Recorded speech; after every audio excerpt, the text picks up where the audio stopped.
이번 시간에 학습할 내용은 방어 기제예요. 프로이트와 그의 딸인 아나 프로이트가 주축이 되어서 주장했던 이 방어 기제에 관한 내용에 관해서 함께 여행을 하는 시간을 갖도록 하겠습니다. 방어 기제. 우리 성격씨, 인생 경험이 좀 많으십니까? 어때요? 지금까지 쭉 살아오시면서 어떻습니까? 즐겁고 기쁘고 한해에 참 일들이 많았던 것 같습니까? 아니면 걱정, 불안, 공포, 스트레스 속에서 살아온 시간이 많았던 것 같습니까? 어떠세요? 제가 살아오면서 즐겁고 행복했던 것보다는 좀 슬프고 분노, 공포, 불안 이런 게 많았던 것 같습니다. 지금 시합을 받으세요.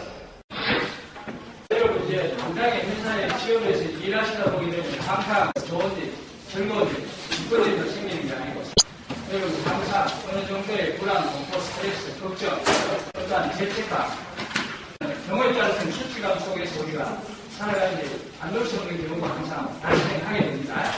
인간의 진정한 가치는 이와 같은 걱정, 불안, 고통, 스트레스, 분노, 어떤 죄책감을 여러분 가지게 될 때 어떻게 나의 이 자아가 이와 같은 것을 잘 관리, 조절, 통제, 컨트롤을 해서 나의 이 소창된 자아가 파괴되어지지 않고 잘 관리, 운용하게 해갈 수 있을 것이냐, 이게 아마 대단히 중요할 거예요.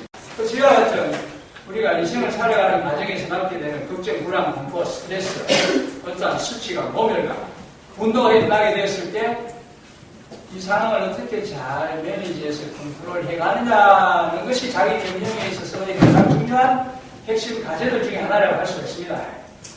인생이 순간할 때에는 다들 잘 하시겠죠.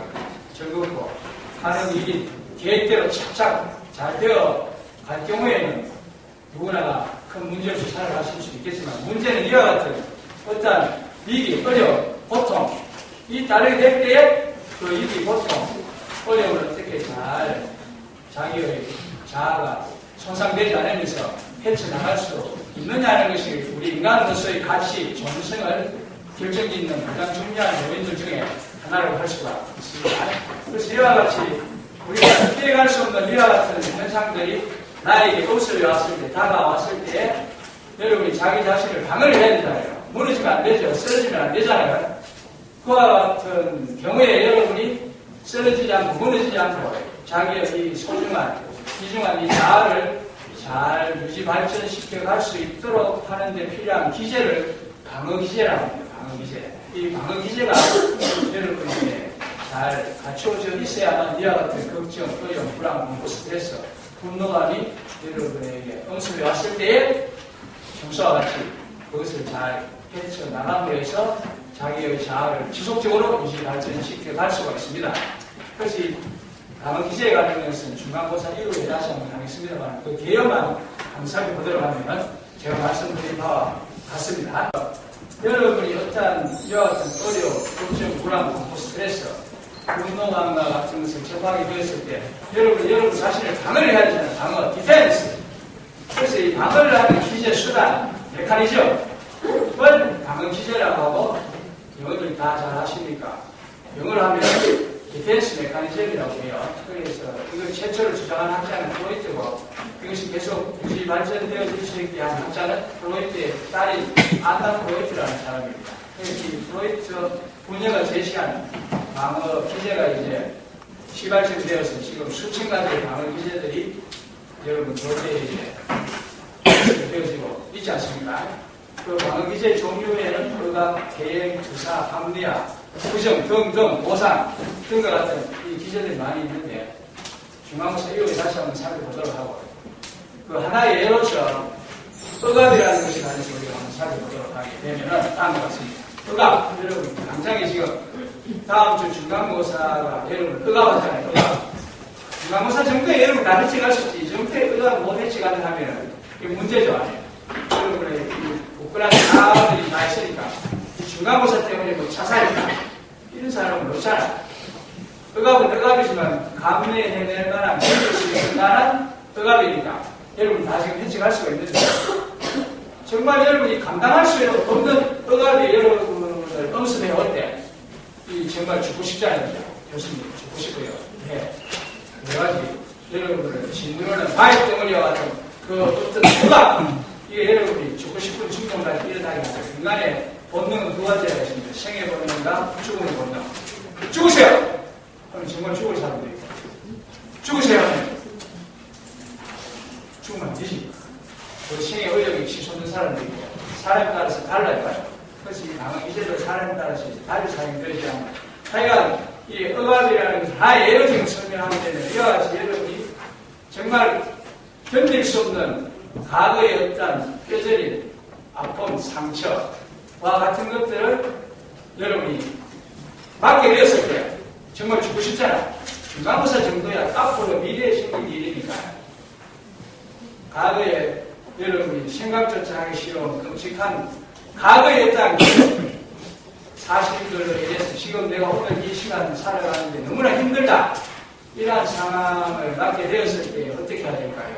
지금 그것만 생각하면 죽고 싶은 생각이 들기 때문에 그것만 생각하면 정말 생의 의욕이 딱 떨어지게 되어질 때에 여러분이 헤쳐나가야 될 거 아니에요? 어려운 정말 힘든 과거의 생각조차 하기 뼈저리 가슴 아픈 추억들 생각조차 하기 싫은 것이 자꾸 엄습해 오는 거예요. 엄습해 오니까 교수님 어떻게 하죠? 복지사님 어떻게 하죠? 죽고 싶은데 죽으면 안 되죠.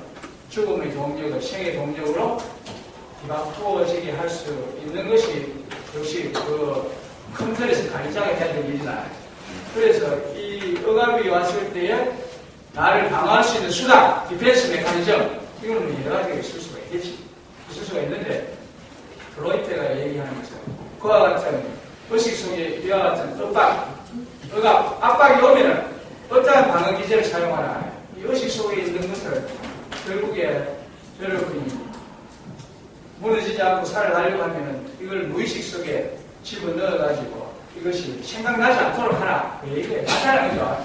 과거의 쓰라린 고통, 아픔, 추억, 경험 잊어버리세요. 지나간 일로 왜 고통스러워하세요? 한마디로 얘기하면 의식 속에 이 나에게 의식 속에 다가온 이 과거에 정말로 생각조차 하기 싫었던 그 일들에 관한 고통, 스트레스, 공포에서 오는 그 아픔 잊어버려요. 그럼 바로 지금 생각하세요. 지금 과거에 지난 일인데 이미. 그래서 이 의식 속에 있는 것을 어떻게 하는 간에 무의식 속으로 집어넣어라. 해야 여러분이 살아가실 수가 있잖아요. 내 속에서. 그걸로 인해서 고통스러워하면 여러분이 지금 시험 준비가 되겠습니까? 안 되죠? 그 시험 준비하는 여러분을 억압하는 시험 준비 이외의 과거에 여러 가지 있었던 일들이 여러분에게 어떠한 스트레스, 억압을 주는 게 많이 있을 거예요. 그 지금 왜 그런 것인가? 과거에 지난 일인데. 그래서 이것을 여러분이 시험을 잘 치기 위해서는 과거에 썼던 분을 다 잊어버립니다. 억압으로부터 열을 벗어나도록 하라. 의식에 있는 이 과거의 아픈 상처, 생각조차 하기 싫은 일들은 생각하지 마시고 무의식 속으로 집어넣어가지고 자물쇠를 채우세요. 자물쇠를 채우세요. 그게 여러분을 방어할 수 있는 디펜스 수단이다. 보다 더 명쾌하고 쉽게 설명하면 이거의 목적인 것입니다. It is no use crying over spilled milk. 엎질러진 두유를 넣고 꿀을 받자 소용이 없다. 과거에도 아픈 상처, 쓰라린 경험, 이미 엎질러진 물인데 과거로 여러분이 돌아가서 어떻게 되돌릴 수 없는 사건, 어떠한 일들을 넣고 지금 왜 고통스러워하고 억압을 받으시면서 이런 시간을 보내세요. It is no use crying over spilled milk. 엎질러진 우유를 넣고 꿀을 받자 소용없다. 주워 담을 수 없다. 이미 지난 일은 여러분 다시 되돌릴 수 없으니까 여러분들 괴로워하지 마세요. 앞으로 남은 인생만 해도 고만리 같은 일, 과거에 있었던 일 잊어버리고 앞으로 남은 시간을 즐겁게 살더라도 이 짧은 인생이 왜 그렇게 과거에 일어났던 쓰라린 상처로 오늘 이 시간을 괴롭고 억압받으면서 괴로움 속에서 억압받으면서 살아가세요. 백해무리 같습니다. 포기하리 잊어버리세요. 날려버리세요. 과거에 있었던 일 흘러간 내방으로 강하게 돌릴 수 없지 않습니까? 잊어버리세요. 날려버리세요. Forget it. It is no use crying over spilled milk. 찔러진 우유를 넣고 불을 받자. 백해무익합니다. 여러분. 과거에 쓰라렸던 경험 상처, 되돌아보기 싫은 일들 다 잊어버리시고, 앞으로 여러분이 즐겁게, 앞으로 더 그와 같은 일이 나지 않도록 앞으로 잘하시면 됩니다. 그런 것이 하나의 방법이세요. 그러니까 쉽게 얘기하면 뭔가 나를 괴롭히는 일들이 나에게 없어져 올 때 나를 강화할 수 있는 길은 그 쓸데없는 거 왜 그걸로 인해서 괴로워하는 일이 지나간 일 찌러지면 주워 담을 수가 없는데 잊어버리라. 그 생각 여러분의 의식 속에 이렇게 항상 소송치는 그 생각 무의식 속으로 집어넣어가지고 잠시 채워버리라. 그게 이제 답이에요. 그게 하나의 디펜스 메커니즘이다. 그러면 웃음이 나오게 되어지죠. 과거에 있었던 일로고 왜 그렇게 고통스러워 괴로웠어요. 옛날에 시험 잘 못 쳤던 일, 시험이 떨어졌던 일, 또 누군가로부터 정말로 모멸스러운 어떤 상황을 당했을 때 큰 아픔을 여러분이 가지게 되었을 때 지금 생각하는 거지. 그러니까 생각이 자꾸 나잖아. 지금 하나의 예인데 여러분 생각 안 하려고 해서 자꾸 나는 게 있어요. 그거 날려버리는 습관 속에서 여러분 살아가도록 하는 게 중요하다. 은주씨, 승화의 뜻이라는 사람 말씀하시겠습니까?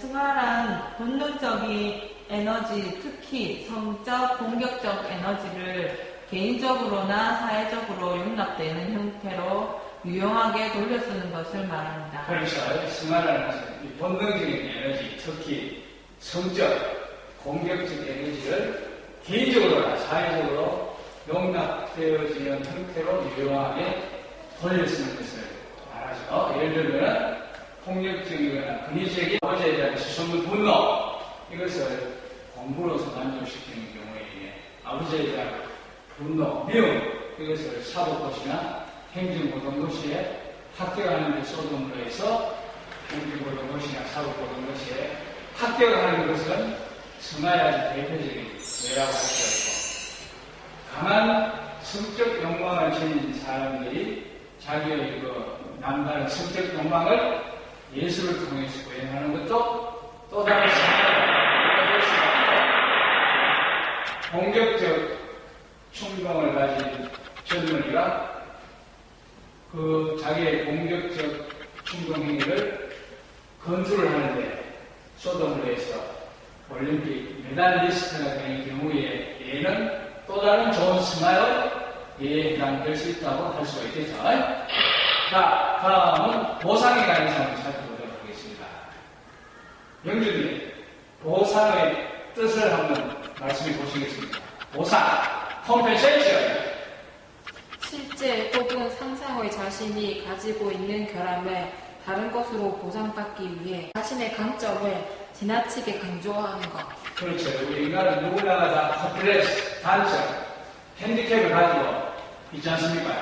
그래서 우리가 가지고 있는 이 자신의 단점, 핸디캡, 열등감 이것을 보상, 벌침받기 위해서 자기가 가지고 있는 강점을 여러분이 강조함으로 해서 여러분이 가진 열등감이나 컴플렉스, 핸디캡으로부터 여러분이 갖게 되는 자신감의 결력, 불안감에서 여러분이 좀 벗어날 수 있게 한다는 그런 내용으로 이해를 하시면 되겠습니다.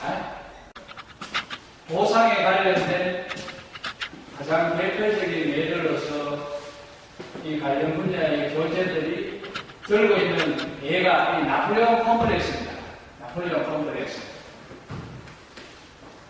나는 왜 이렇게 키가 작을까? 이 생각하면 여러분에게 득될 게 없죠? 나는 왜 이렇게 키가 작을까? 그런 그 열등감 속에서 여러분이 살아가시게 되면 그게 여러분에게 무슨 도움을 줍니까? 그것을 갖고 있는 한 나의 이 자아가 갖고 있는 만큼 불안하게 될 수도 있습니다. 남들과의 대화에서, 남들과의 관계에서, 소통에서 나는 왜 이렇게 키가 작을까라는 자신이 가진 열등감, 핸디캡, 컴플렉스를 가지고 있게 되면 자기의 자아가 불안하게 되어지니까 그것에서 벗어나기 위해서 사용하는 방어 기제가 보상이라는 방어 기제다. 이 말이에요. 그래서 키가 작은 사람은 세계 영웅들 중에는 키 작은 사람들이 너무 많잖아요. 나는 이 나름대로의 어떤 정당성을 만들어서 자기가 가진 이 자아를 보다 더 약화되어지지 않도록 유지해가는 데 사용되어질 수 있는 방어 기제다. 방어 기제. 나는 키는 작지만 머리가 좋잖아요. 이걸 해서 나의 키에 대한 열등감, 핸디캡, 컴플렉스를 여러분이 벗어날 수 있도록 하자. 그것이 여러분의 키가 작은 것에 대한 열등, 컴플렉스, 핸디캡으로부터 벗어나게 해줄 수 있는 하나의 방어 기제, 디펜스 메커니즘이 될 수가 있다. 그런 말이죠. 나는 키는 작지만 머리가 좋잖아요. 키는 작지만 힘이 세잖아요. 키는 작지만 유머가 넘치잖아요. 그래서 우리 속담에 작은 고추가 맵다는 이 속담이 보상이라는 방어 기제, 디펜스 메커니즘을 설명해주는 아주 좋은 속담이 되어질 수가 있다고 할 수가 있겠죠. 있다고 할 수가 있다. 그래서 여러분이 가진 핸디캡으로부터 어느 정도 벗어날 수 있게 해주는데 사용하는 것이 보상이라는 방어 기제다. 나는 미모는 좀 뒤지지만 남들이 좋아하는 성격을 가지고 있잖아요. 미모는 좀 떨어지지만 얼마나 성격이 좋아요. 성격 좋은 거 아시잖아요.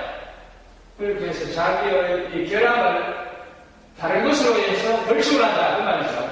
미모가 좀 떨어지는 사람은 자기의 내적인 아름다움, 심적인 강점, 이것을 잘 살려서 주위에 있는 사람들에게 인정받을 수 있도록 함으로써 자기의 이 핸디캡, 콤플렉스, 열등감을 벌침을 해가면서 사용할 수 있게 하는데 사용되어지는 디펜스 메커니즘, 방어 기제라고 할 수가 있습니다. 그렇게 해서 우리가 자기의 이 정말 자아를 강인하게 잘 발전시켜 가야 된다는 것을 얘기하고 있는 거라고 볼 수가 있습니다. 그 다음에 시소. 성령님께서 시소에 관한 개념 정의를 해주시겠습니까? 자신의 정책 혹은 공익적인 욕망이나 충동으로 상대에게 피해를 줬다고 생각해 무의식적으로 죄책감을 지워버리고 상대에게 피해를 원상복구 살인 행위를 말합니다. 그럼 지금 댁에 가셔서 여러분의 아들, 딸들이 여러분 시간을 또 컴퓨터 게임 하고 있다. 지금 오늘 회사에서 상사한테 안 그래도 잔소리도 듣고 있어. 가뜩이나 지금 신경이 곤두서 있는 상태 하에서 집에 들어가 보니까 또 여러분의 자녀들은 여러분이 보기 시간을 컴퓨터 게임을 하면서 이런 자식! 해서 막 세게 뺨을 때리자마자 또 바로 여러분이 아니 내가 이렇게 해서는 안 되는데 하는 죄책감 가지게 되잖아요. 그렇게 해서 엄마들이 주로 많이 그렇게 하시죠. 아빠는 아마 때리고 나서 아마 그런 후속적인 행위를 안 할 것 같은데 취소 행위를 안 할 것 같은데 엄마는 여러분 자녀들이 정말로 마음에 들지 않는 행위를 했을 때 순간 뺨을 때리고는 엄마는 바로 즉각 자기가 한 것에 대한 죄책감을 해서 영희야 미안해 엄마가 잘못했어 미안해 라고 바로 취소하는 것이 하나의 중요한 취소의 예에 해당이 되어진다고 할 수가 있어요. 취소. 내가 한 행위로 인해서 죄책감을 느낄 거 아니에요. 순간에 분노를 참지 못해서 때리지만 때린 즉시 바로 여러분이 때린 행위에 대한 죄책감을 가지게 되어지는데 그 죄책감을 가지고 있는 한 여러분의 그 자아가 역시 어떤 불안정성을 느끼겠죠. 와, 내가 이렇게 사랑을 애를 때려서 내가 애야 미안해 엄마가 잘못했어 아버지 하고 이렇게 써서 닮아주는 이 행위 자기가 한 행위 자기가 한 이 죄책감을 일어나게 하는 이 행위를 지워버리게 되고 그 애가 입은 상처를 원상복귀하려는 행위 이것을 취소라고 한다. 이게 아주 평이한 경우에 애라고 할 수가 있는데 복지관에 찾아오는 주로 노인복지관에 찾아오는 많은 할아버지 할머니들 중에서 할아버지 할머니 오늘 왜 그렇게 오늘 표정이 그렇게 어두우세요? 왜 그렇게 얼굴에 힘이 없으세요. 아니, 내가 우리 애, 사랑하는 애 며느리에게 내가 해서는 안 될 못된 손찌검에서 너무너무 내가 지금 후회가 되어서 정말 마음이 아파 죽겠네요, 목사님. 그럼 어떻게 해야 돼요? 아니, 목사님, 마음이 아프네. 할아버지, 할머니, 죽기를 해주거든요. 집에 가서 지금 당장에 가서, 애기야, 내가 아까 정말 잘못했어. 미안해. 내가 성질이 좀 급하다 보게 되니까 내가 몹쓸 짓을 했는데, 아가야, 미안하다. 잘못했어. 용서해줘. 취소하면 될 텐데, 너 그렇게 그 말 한마디 못해서 고통스러워하고 괴로워하세요. 지금 당장에 가서 취소하도록 하세요. 며느리에게 강한 그 잘못된 행위 취소하도록 하세요. 취소하면은 금방 마음 편해지실 텐데요. 취소하세요. 취소하다. do 하다. undo. 다 같이 한번 복생해 보시죠. undoing. 취소하다. 한마디로 그냥 I'm sorry 그 뜻이에요. 아무리 써도 지나치게 없는 말. 감사합니다. 고맙습니다. 축하합니다. 그리고 죄송합니다. 잘못했어요. 이 한마디만 하면 더욱더 화목한 부부생활로 이어질 수 있었던 케이스를 이 말 한마디 서로 하지 않음으로 해서 이혼으로 가는 케이스가 굉장히 많이 있지만 잘못했어요. 여보, 내가 잘못했어요. 미안해요. 다음부터 제가 이제 조심하도록 할게요. 이 말 한마디 자기가 했던 행위에 대한 취소만 하시게 되면 다시 또 애정을 회복할 수 있는 경우도 있을 텐데 그 말 한마디 자존심 때문에 내려지 못해서 상호미혼에 이러는 분들도 많다! 이런 것도 우리가 참아할 필요가 있을 겁니다. 말하면 해결될 것을 자기가 잘못한 행위에 대한 그 사과의 말, 이걸 못하니까 여러분 괴로운 거 아니에요. 자존심 때문에. 자존감 때문에. 그건 잘못된 자존감이죠. 상대 입장에서 여러분 빨리 취소하도록 하자. 잘못된 행위는 취소하도록 하자. 잘못했어요. 미안합니다. 용서해 주세요. 특히 친한 가까운 사람들 간에는 더욱더 강하게 요구되어지는 디펜스 메커니즘 방어 기제라고 할 수가 있습니다. 죄송합니다. 여러분. 수업 시간 저도 마찬가지고 학생들한테 내가 해서는 안 될 짓을 하고 바로 그냥 여러분 죄송합니다. 잘못했습니다. 다음부터 조심하도록 할게요. 우리 한마디 하면 아무 문제 없을 걸 가지고 내 자존심 때문에 조그마한 자존심 때문에 그 말 한마디 하지 않고 그냥 지나침으로 해서 더 큰 화를 자초하기 위해서는 안 될 겁니다. 내 스스로 그렇게 하고 내가 잘못한 일이 있을 때는 바로 사과하고 용서를 하고 할아버지 할머니가 와서 자기가 잘못된 행위를 해서 이렇게 고통스러워하거나 불안해할 경우에 할아버지 할머니 가서 그냥 잘못했다고 비세요. 빈다고 해서 뭐 큰 벌이 내리시는 것도 아니잖아요. 말 한마디 하면 해결될 때 한마디의 말로 천장 밑으로 갖는다네. 며느님한테 뭐 잘못했다는 소리 못할 이유가 뭐가 있습니까? 자존심 버리세요. 취소하자. 그리고 할아버지 할머니 그 자존심 버리고 잘못했다 아가야 앞으로 더 잘하도록 할게. 이 말 한마디 하게 되면 할아버지 할머니 그것 때문에 죽겠어요 하실 필요 없으시잖아요. 그 내용이라고 할 수가 있겠습니다. 그렇죠?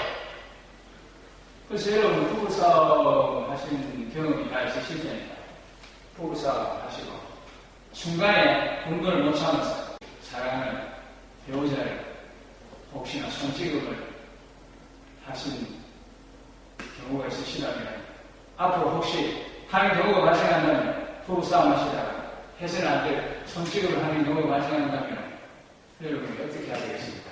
바로 그 다음날 회사에 출근해서 바로 하지 못하게 되면 전화를 하면 카톡을 하면 여보 미안해요. 다시는 내가 그런 행위하지 않을게 하고 백송이의 꽃을 바로 배달을 보내도록 하세요. 돈 많으시잖아요. 오빠 뭐 그렇게 아끼실 필요 없으시잖아요.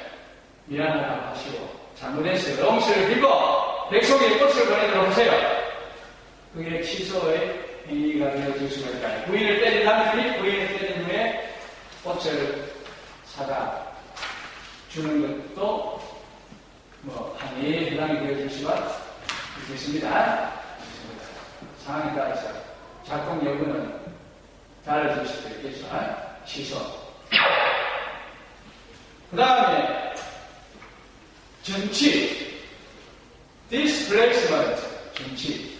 영두님 전치의 뜻 한번 말씀해 주시겠습니까? 전치란 displacement란 또 다른 방어 기제의 전치.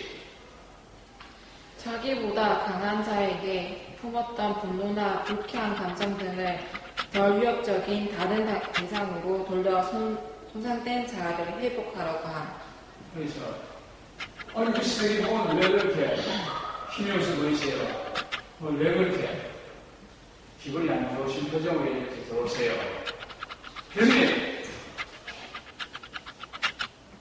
정말 힘들게 취업해서 근무하는 게 내가 힘들었는 게 아니었는데 오늘 퇴근 시간에 내가 별 잘못한 것도 없는데 국장님한테 정말 모멸적인 대우를 받으면서 뺨을 하는 음악 봤는데 정말 분노가 치솟아 정말 죽겠습니다. 회사 감독실로 어렵게 보안실장 정말 기분이 나빠요. 죽겠습니다. 그렇게 포스를 이제 오는 클라이언트에게는 우리 성경 씨 어떻게 이제 조력자에서 역할을 해주시겠습니까? 자기보다 힘센 사람한테 어떠한 부당한 행위를, 어떠한 불이익을 당했다. 상사에게 그냥 잘못한 것도 없는데 뺨을 한 대 맞았다. 교수님한테 별 잘못한 것도 없는데 전 자식을 앞에서 벌을 받고 몸에 가면 당한 경우를 맞았다. 교수님보다 힘이 약하니까 걱정을 받아야 돼요. 상사보다 지위가 낮으니까 회사를 간둘 수는 없고 또 내일 출근을 해야 되겠고 내일 수업 시간에 와야 되겠고 해야 되는 상황인데 그 정말 부당하게 얻어맞은 것을 생각하면 정말 분노가 치솟아 오르죠. 저 같은 경우에는 이제 옥상에 올라가 담배를 피고 10원짜리 좀 내놓고 이게 그게 아주 좋은 방법이에요. 박사님 씨 다시 한번 그게 어떻게 한다고요? 옥상에 올라가가지고 담배에 힘이 더 돈을 좀 속이고 네. 입으로는 뭐 좋은 소리 안 나오겠지. 네. 마음 찔러거리고. 그렇죠. 과음 함시에다 옥상에 가서 아니면 새벽에 산에 가서 그 정말 여러분이 부당한 행위를 한 그 상사에 대한 선생님에 대한 분노의 목소리로 고함을 지르면서 그 분노를 한번 표출을 시키는 것이 정치다. 정치입니다. 우리 성도 씨도 그런 경우 강한 경우 있으시죠? 사람이니까. 사람이시니까. 공부하고 치료도 좋고, 제가 우리 샌드백 다 사서 드릴 테니까. 이때 안 사드려도 되겠죠. 집에 가면 이런 샌드백 다 있으시죠? 있으시니까 집에 가서 이 샌드백을 국장이라 생각하고 온 힘을 다해서 집에 박으세요. 집에 박으시면 그 분노가 조금 싹 튀어질 겁니다. 튀어질 겁니다. 샌드백에 시세에 가서 그냥 혼자 그 분노의 마음을 가지고 혼자 괴로워하지 마시고 샌드백이라도 치세요. 상에 가서 그분에 대한 원망의 소리를 고함을 지르서라도 내뱉으세요. 수놓고 담배 피우고 이렇게 해서 하게 되면 그건 누구나 부정적인 거죠. 부정적인 강한 기세다. 그래서 여기에 해당하는 좋은 속담이 종로에서 뺨 맞고 한강에서 가꾸리 한다. 동생에게 가서 동생에게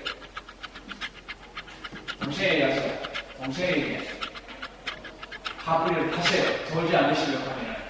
그래서 그와 같은 것이 하나의 정치의 한 예로서 우리가 들 수가 있겠습니다.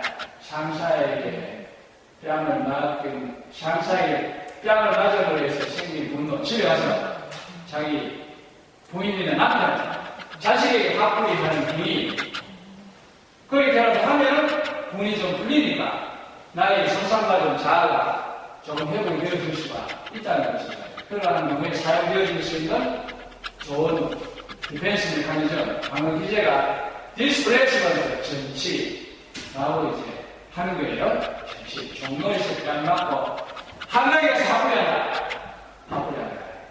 그렇게 하니까 좀 살만하잖아요. 잠시나마 그것이 이제 완전한 해결책이 물론 되어질 수는 없겠죠. 그렇지만 그렇게 해서라도 나의 이 손상받은 자존감, 손상받은 자아가 조금이라도 회복이 되어질 수 있도록 하는데 사용되어질 수 있는 하나의 방어 기제가 정치가 되어질 수가 있다. 이런 것을 우리가 살펴보았습니다. 정치.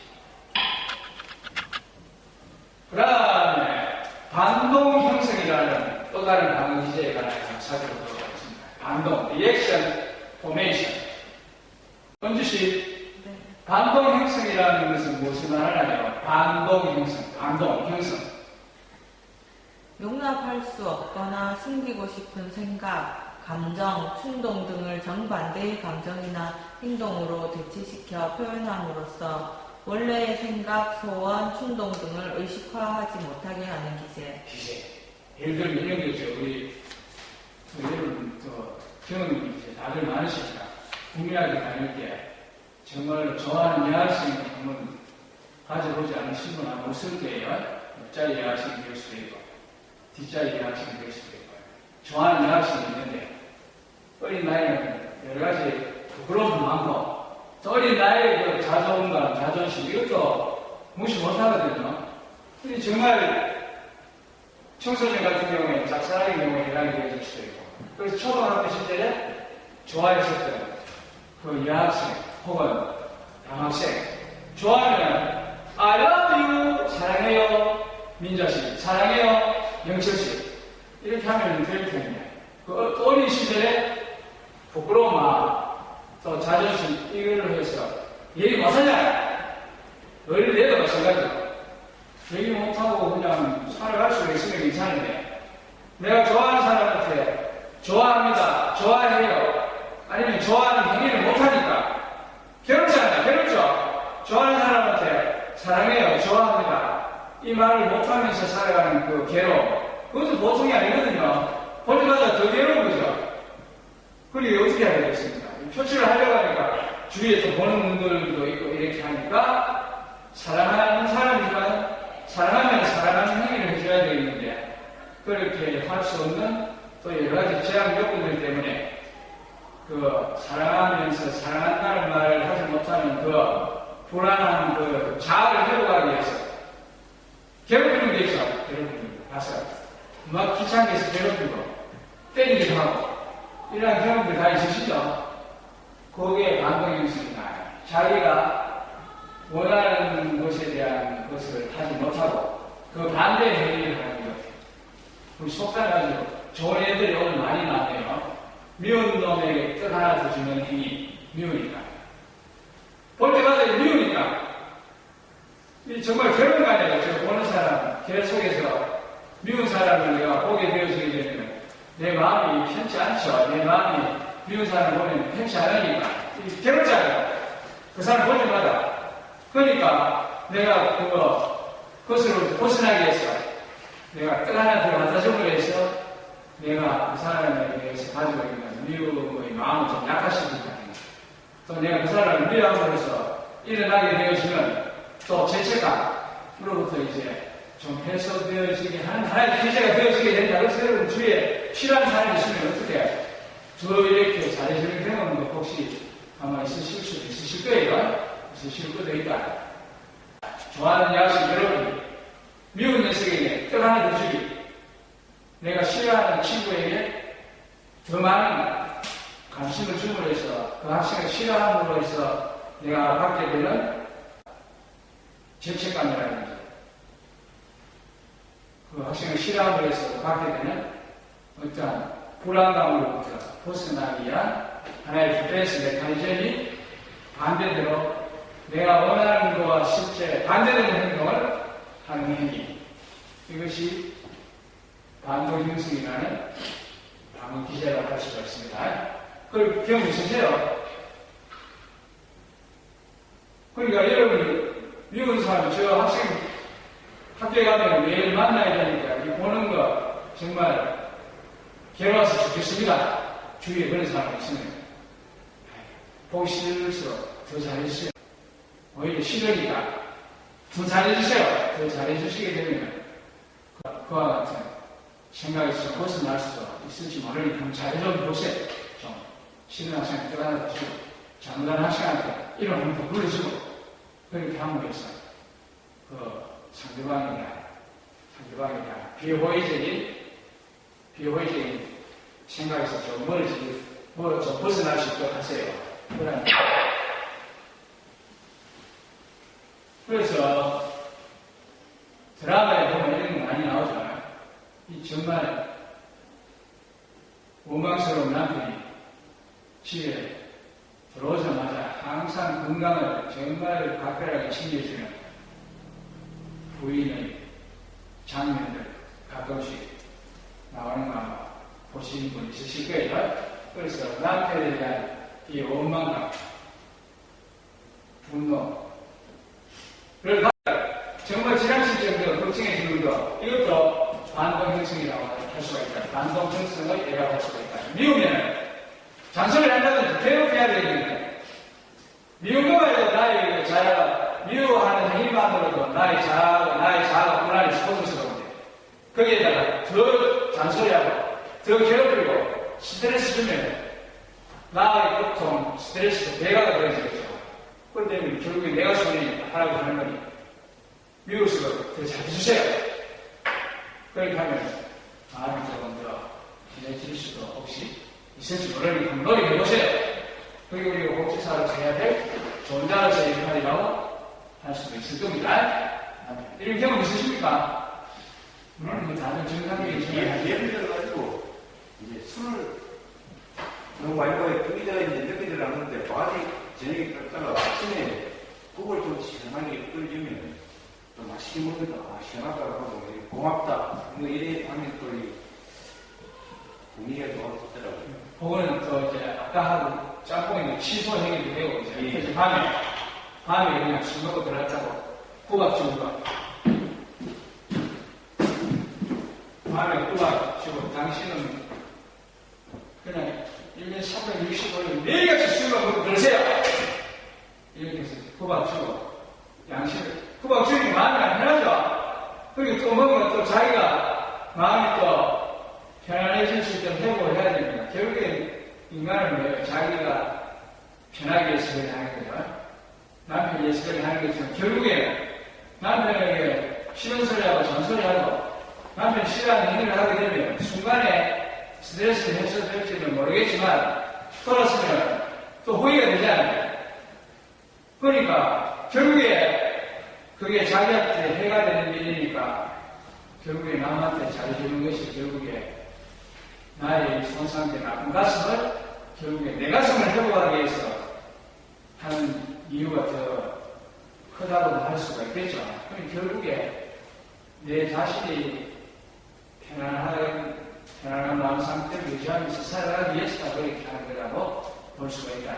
고전적 조직 이론에서 주장하는 인간관이죠. 그 다음에 투사. 우리 성경님, 투사. 무슨 뜻이에요? 투사. 자신이 수용할 수 없는 생각, 행동, 충동, 욕망, 실패를 이러한 것들을 원하는 것이라는 나로 탓으로 돌림으로써 자신을 방어하는 방법. 어떤 여러분 수용할 수 없는 어떤 결과를 접하게 되었을 때, 그 수용할 수 없는 결과를 접하게 되었을 때, 이와 같은 내가 수용할 수 없는 일이 일어나게 된 원인은 몇 때문이야? 나 때문이 아니고 몇 때문이야? 몇 때문이야? 그래서 여러분이 정말 이 과제를 이렇게 보면 정말 10년을 기울여서 이 과제를 배우셨어요. 여러분들 이 잘하시는 시험도 답안도 잘 쓰시고 했는데 학생들이 내가 원하는 학점이 안 나왔다. 괴롭죠? 좌우가 괴롭죠? 내가 이렇게 열심히 해서 밤시험을 해서 이틀 동안 자료 모아가지고 과제를 보냈는데 내가 원하는 학점이 안 나왔다. 내가 원하는 학점보다 훨씬 나쁜 학점이 나왔다면 얼마나 실망감이 크겠습니까? 교수님 심각하면 운동을 지쳐서 그러겠죠. 그렇지 않겠습니까? 그러니까 내 마음이 괴로운 거죠. 여러분, 자아가 상처를 받는 게요. 상처를 받는 거니까. 그런 생각을 가지고서 여러분 학교를 왔다 갔다 하면 학교가 맛이 안 나게 되겠죠. 교수님들 대하고 싶지 않겠죠. 그럼 누가 손이지? 다 손해지. 교수님도 손해겠지만. 그와 같은 생각 속에서 행동하면서 살아가는 분들이 더 괴로우시죠. 조용히 살고 부정한 시간. 그래서 어떻게 해야 되느냐. 내 잘못으로 인해서는 나 때문에 성적이 이렇게 나쁘게 나왔다라고 생각하면 더 괴롭다. 내가 잘못해서 이랬다라고 생각하면 어떠한 이 원하지 않는 결과가 나와서 이게 내가 잘못했기 때문에 나의 잘못으로 내 불찰로 이렇게 되었다고 생각하면 죄책감이 더 크기 때문에 이 원인을 나를 다시 돌립니다. 지금 내가 이번에 학점을 이렇게 원하는 학점을 받지 못한 것은 저 교수님이 내가 점수를 잘 받지 못하는 방식으로 출제를 했기 때문이다. 나는 얼마든지 좋은 점수를 딸 수 있는 준비를 했고 역량이 있는데도 불구하고 내가 이렇게 나쁜 학점을 받은 원인 이유는 저 교수님이 시험 출제를 내가 점수를 잘 받지 못하는 방식으로 출제를 했기 때문에 내가 이렇게 학점을 잘못 받은 거다. 학점을 잘못 받은 원인은 교수님이 나에게 불리한 방식으로 문제를 출제했기 때문이다. 라고 여러분을 이해하는 거예요. 잘못되면 조상 탓이다. 잘 되면 내 탓이다.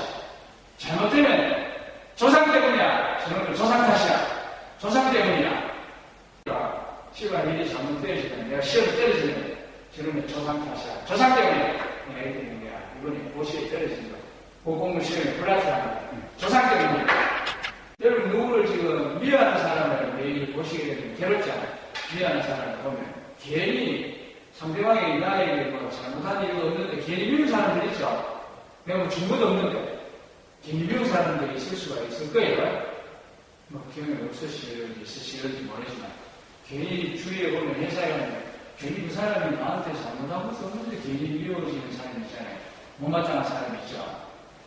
그럼 여러분 마음 편합니까? 그 사람은 저 사람이 나에게 잘못한 것도 없는데 내가 왜 저 사람을 미워할까?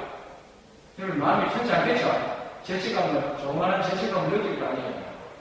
그래서 어떻게 여러분이 합리화를 하느냐? 우리는 미워지는 게 어떡할 거예요? 그럼 내가 나쁜 사람 아닌가라는 생각이 들 수밖에 없으니까. 그래 인해서 여러분들 자아가 좀 흔들리게 됩니다. 그래서 이와 같이 흔들리게 된 자아, 불안에 빠지게 된 자아를 회복하는 게 내가 저 사람을 미워하는 것은 저 사람이 나를 미워하기 때문이다. 나는 남의 탓으로 돌려고 해서 자기의 자아를 방어해 가려고 하는 행위.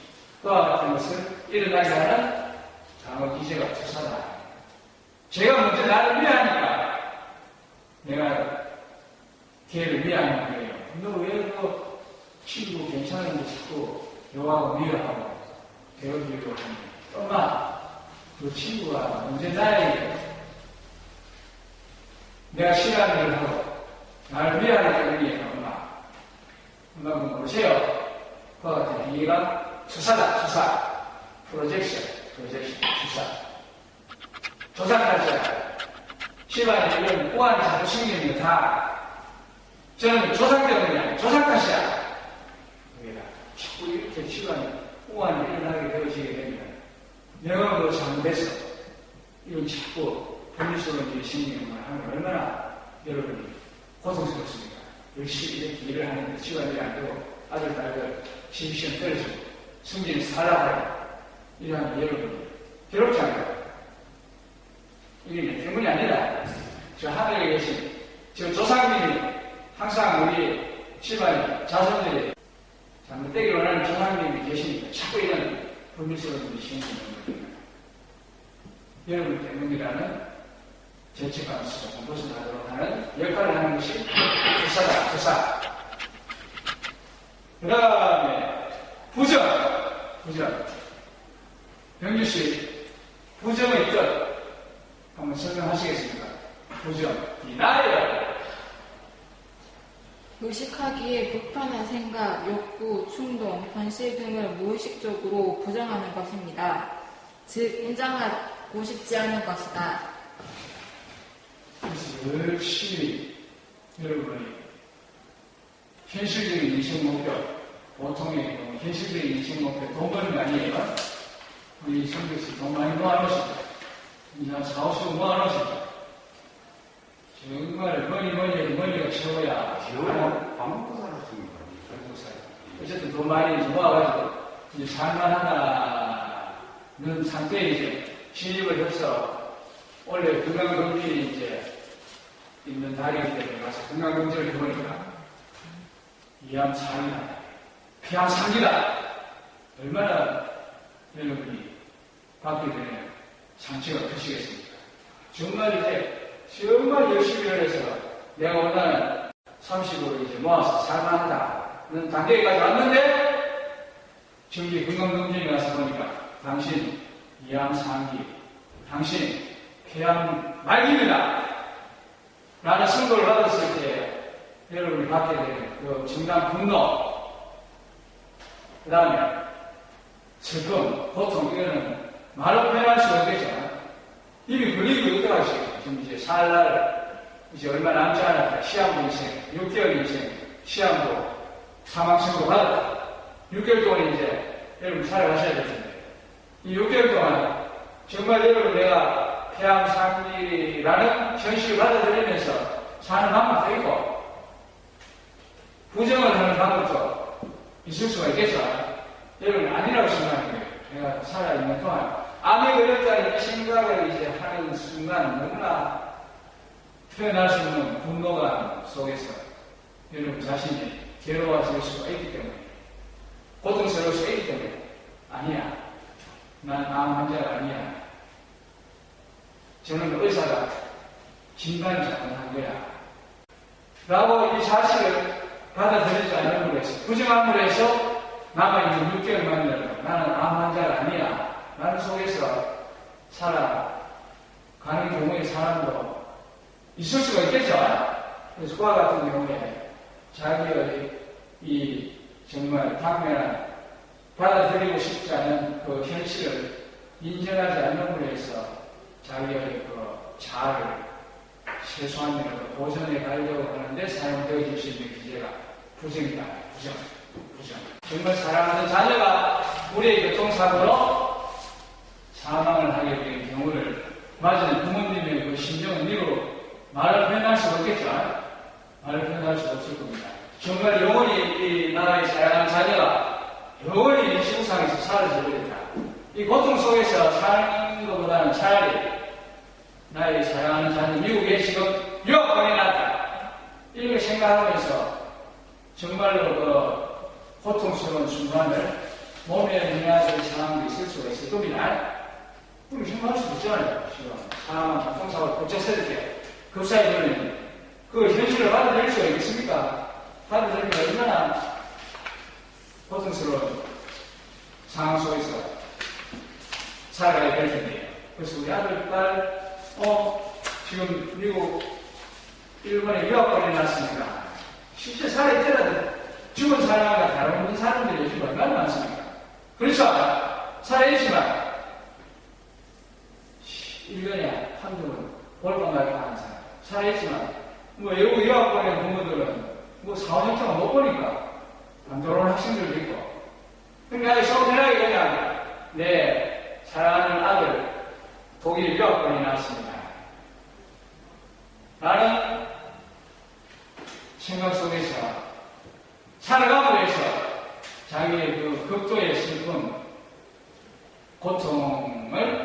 현감을 지키고자 하는 때 사용되어질 수 있는 셀프 디펜스 메커니즘, 방어기제가 부정.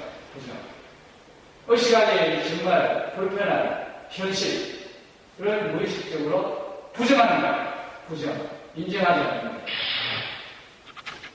그 다음에 동일시. 여러분, 나는 어떻게 하든 좀 현재의 내 자신보다 좀 더 잘 되고 싶은데 안 되죠? 대통령이 되고 싶은데 안 되죠?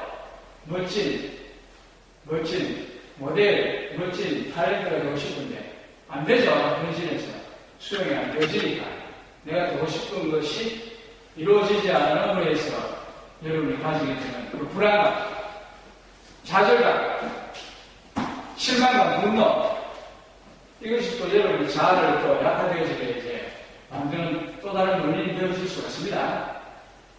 과학적인 것에서 벗어날 수 있도록 하려고 하면 대통령이 되고 싶으면 오바마 대통령과 같은 대통령이 되고 싶으면 오바마 대통령을 책상 앞에 붙여놓고 오바마 대통령을 자기 롤 모델을 해서 오바마처럼 영어로 오바마처럼 연설할 때 오바마처럼 멋있는 방식으로 연설하고 오바마처럼 그런거리도 오바마처럼 그런거리를 하고 이렇게 함으로 해서 자기가 이룰 수 없는 꿈이지만 자기가 그와 같은 롤 모델을 삼은 사람들과 동일한 행위를 함으로 해서 자기의 그 성취되지 않은 욕구를 해소함으로 해서 자기의 그 불안감을 해소할 수 있는 방법, 동일시라고 할 수가 있습니다. 동일시.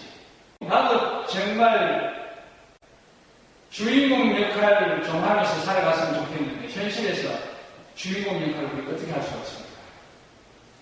할 수 없으니까 독서나 연극이나 영화 관람 등을 통해서 자기가 그 속에서의 주인공이 되어지는 간접적 경험을 하고 해서 일시적인 경험을 느끼게 되면 여러분이 그와 같은 인물이 되어지지 못함으로 인해서 여러분이 가지게 되는 불안감, 아쉬움 등을 해소하는 데 사용되어지는 것이 동일시.